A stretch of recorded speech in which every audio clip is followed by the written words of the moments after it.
Hi Stephen. So if we start with the first swing on the left hand side here, so like we said, the biggest thing that we've got to get to is getting rid of this, what you would call extension in the spine, or just the tilt to the right. There's just way too much at this point. It just makes it really difficult to judge where the low point of the swing is going to be with this amount of tilt in the swing.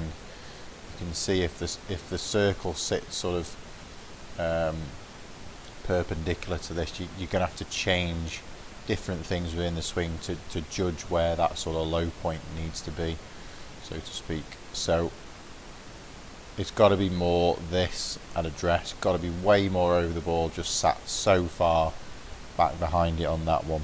And then as you go into the takeaway, again, it just stays there. So the lower body below here is brilliant, yeah, but we've got to get rid of this. And then again, what happens is it very much limits the shoulder turn. So you get to sort of this position here, and you can see all that really happens is the arms just lift a little bit more. So if you sort of 3D'd your shoulder rotation, you probably wouldn't be at 90 degrees there. But again, a lot of that is just down to how you set up and how you sort of move away from the ball. So getting that spine back to a neutral position, you know, putting some swings on it at the top of the swing where you feel that your head is more over here, yeah, not as far as it is back behind the ball over there.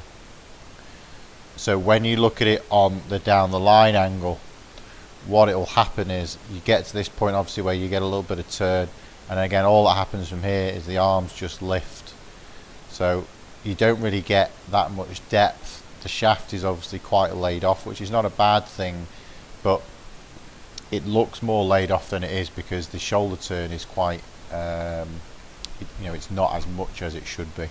So you should be a lot more behind a lot more behind the ball at that point there, and that would make the shaft point a little bit more towards the target.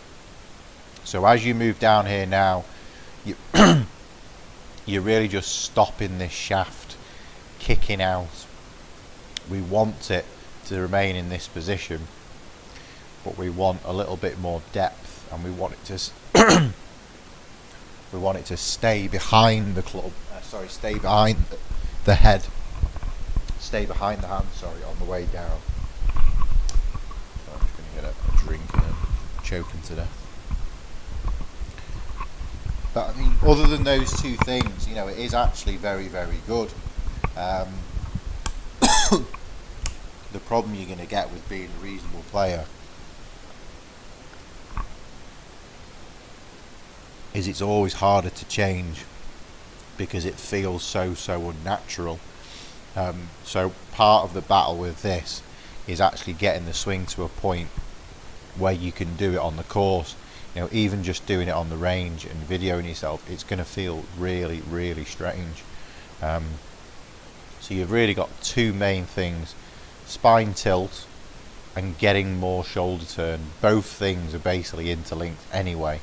You need to get those two in first of all, and then you would kind of move forward, but there's no point doing anything else until you get those two in. You know, there's a range of ways you can do it, but I think just initially getting yourself to the top of the swing, videoing it, getting rid of this huge tilt to the left and making it look a little bit more upright, or the spine not being as tilted, you know, then you can see very much stay there, very much lower and drive the hands forward. But this is what you're going to get. You're going to get the club bottoming out before you hit the ball, so very much staying behind the ball there. So hopefully that makes sense. Any questions at all, just let me know.